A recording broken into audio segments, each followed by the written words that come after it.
Today I begin a new life. Today I shed my old skin, which hath too long suffered the bruises of failure and the wounds of mediocrity. Today I am born anew, and my birthplace is a vineyard where there is fruit for all. Today I will pluck grapes of wisdom from the tallest and fullest vines in the vineyard, for these were planted by the wisest of my profession who have come before me, generation upon generation. Today I will savor the taste of grapes from these vines, and verily I will swallow the seed of success buried in each.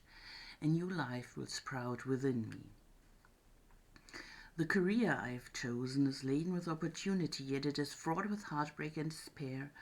In the bodies of those who have failed were they piled one atop another, which cast a shadow down upon all the pyramids of the earth. Yet I will not fail as the others, for in my hands I now hold the charts which will guide me through perilous waters to shores which only yesterday seemed but a dream. Failure no longer will be my payment for struggle. Just as nature made no provision for my body to tolerate pain, neither has it made any provision for my life to suffer failure. Failure, like pain, is alien to my life. In the past I accepted it as I accepted pain. Now I reject it, and I am prepared for wisdom and principles which will guide me out of the shadows into the sunlight of wealth, position, and happiness, far beyond my most extravagant dreams, until even the golden apples in the garden of Hesperides will seem no more than my just reward. Time teaches all things to him who lives forever, but I have not the luxury of eternity. Yet within my allotted time I must practice the art of patience, for nature acts never in haste. To create the olive, king of all trees, 100 years is required. An onion plant is old in 9 weeks. I have lived as an onion plant. It has not pleased me. Now I would become the greatest of olive trees, and in truth the greatest of salesmen. And how will this be accomplished? For I have neither the knowledge nor the experience to achieve greatness, and already I have stumbled in ignorance and fallen into pools of self-pity. The answer is simple. I will commence my journey unencumbered with either the weight of unnecessary knowledge nor the handicap of meaningless experience. Nature already has supplied me with knowledge and instinct far greater than any beast in the forest. And the value of experience is overrated usually by old men who nod wisely and speak stupidly. In truth, experience teaches thoroughly, yet her course of instruction devours men's years, so the value of her lessons diminishes with the time necessary to acquire her special wisdom. The end finds it wasted on dead men. Furthermore, experience is comparable to fashion. An action that proved successful today will be unworkable and impractical tomorrow. Only principles endure, and these I now possess, for the laws that will lead me to greatness are contained in the words of these scrolls. What they will teach me is more to prevent failure than to gain success, for what is success other than a state of mind? Which two among 1,000 wise men will define success in the same words? Yet failure is always described but one way. Failure is man's inability to reach his goals in life, whatever they may be. In truth, the only difference between those who have failed and those who have succeeded lies in the difference of their habits. Good habits are the key to all success. Bad habits are the unlocked door to failure. Thus the first law I will obey, which precedeth all others, is, I will form good habits and become their slave. As a child I was slave to my impulses. Now I am slave to my habits, as are all grown men.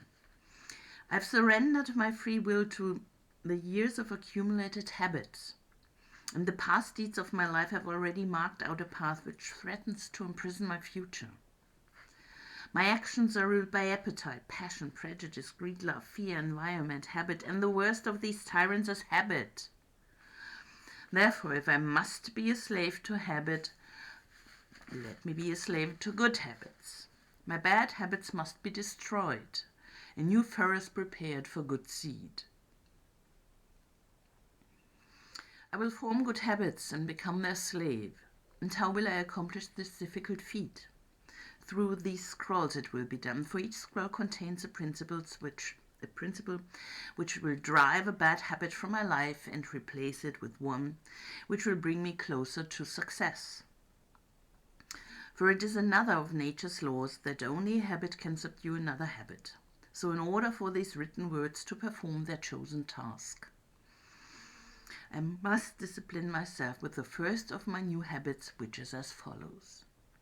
I will read each scroll for 30 days in this prescribed manner before I proceed to the next scroll. First, I will read the words in silence when I arise. Then I will read the words in silence after I have partaken of my midday meal. Last, I will read the words again just before I retire at day's end. And most important, on this occasion, I will read the words aloud. On the next day, I will repeat this procedure, and I will continue in like manner for 30 days.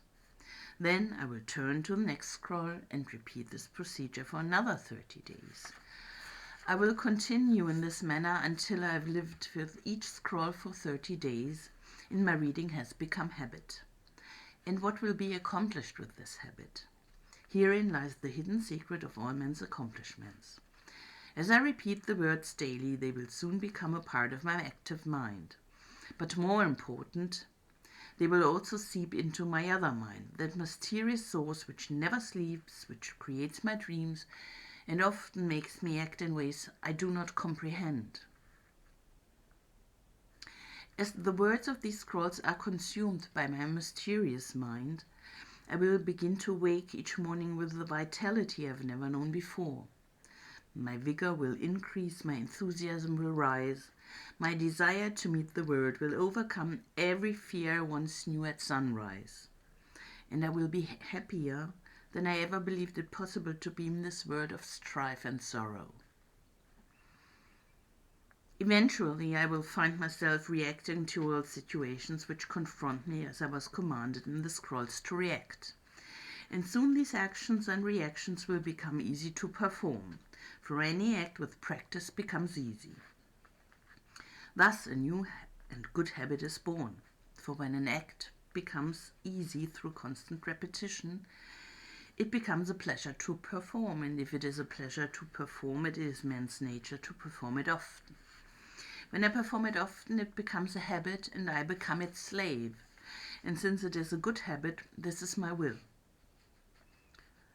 Today I begin a new life, and I make a solemn oath to myself that nothing will retard my new life's growth. I will lose not a day from these readings, for that day cannot be retrieved, nor can I substitute another for it. I must not, I will not break this habit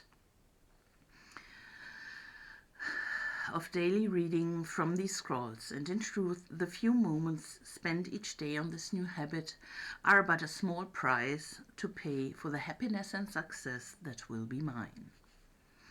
As I read and reread the words of the scrolls to follow, never will I allow the brevity of each scroll nor the simplicity of its words to cause me to treat the scroll's message lightly. Thousands of grapes are pressed to fill one jar with wine, and the grape skin and pulp are tossed to the birds. So it is with these grapes of wisdom from the ages. Much has been filtered and tossed to the wind. Only the pure truth lies distilled in the words to come. I will drink as instructed and spill not a drop. In the seed of success I will swallow. Today my old skin has become as dust. I will walk tall among men, and they will know me not, for today I am a new man with a new life.